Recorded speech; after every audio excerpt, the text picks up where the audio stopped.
ဒီနေ့တော့ကျွန်တော်အခုကာလာမှာသုံးဝင်စေမယ်ဖုန်းအားသွင်းတဲ့အခါကျရင်ဘယ်လိုမျိုးမြန်အားဝင်အောင်လို့သွင်းရမလဲဆိုတာကိုပြောပြပေးသွားမှာဖြစ်ပါတယ်။ဘာလို့အခုကာလာမှာသုံးဝင်စေမယ်လို့ပြောရလဲဆိုတော့ကျွန်တော်အခုကာလာမီးလာတဲ့အချိန်နဲတာဖြစ်တဲ့အပေါ်မှာကျွန်တော်ဖုန်းအားကိုသွင်းရတဲ့အချိန်ကနဲတယ်ဗျာ။အဲ့တော့ကျွန်တော်အချိန်နည်းနည်းလေးအတွင်းမှာကျွန်တော်ဖုန်းအားအများကြီးဝင်မှုအတွက်ကျွန်တော်လုပ်လို့ရမယ့်နည်းလမ်းလေးရှိပါတယ်။ကျွန်တော်ဖုန်းအားသွင်းတဲ့အချိန်မှာလုံးမိနေတဲ့အမှားတစ်ခုရှိရပေါ့နော်။အဲ့ဒါဘာလဲဆိုတော့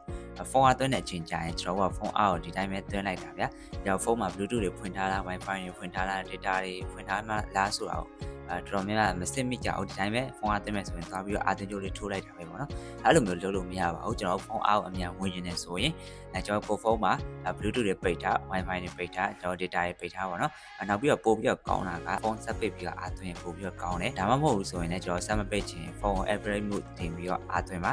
ဒါဆိုရင်တော့ကျွန်တော်ဖုန်းအားသွင်းတဲ့အခါကျရင်ပို့ပြီးတော့မြန်တင်ပါပဲဖြစ်ပါတယ်ဒါပေမဲ့ဒီလိုလုံးပြုံနဲ့မြန်ပြီလားဆိုတာလည်းမဟုတ်သေးပါဘူးကိုအားသွင်းအတဲ့အားသွင်းကြိုးရလဲကောင်းနေဖို့လိုပါသေးတယ်ကျွန်တော်ကိုဖုန်းကဘယ်လောက်ပဲအားသွင်းမြန်တဲ့ဖုန်းပြစီ67 watt တွေပါအဲ့လိုမျိုးသွင်းလို့ရတဲ့ဖုန်းလက်ခံနိုင်တဲ့ဖုန်းနဲ့သွင်းအောင်မှကျွန်တော်အားသွင်းကြိုးကို5 watt လောက်ပဲရှိရအားသွင်းကြိုးနဲ့သွားသွင်းအားဝင်နေမှာမဟုတ်ပါဘူးဒါကြောင့်မို့ကိုဖုန်းနဲ့ကိုက်ညီမဲ့အားသွင်းကြိုးနဲ့အားသွင်းကောင်းအောင်လည်းအသုံးပြုဖို့အတွက်လိုပါမယ်အားလုံးပဲကျမရေကိုစိုက်ကြပါမီးလာတော့ဖုန်းအားအများကြီးသွင်းနိုင်ကြပါစေကျွန်တော်ကကိုနေမင်းကိုဝိုင်းရပါ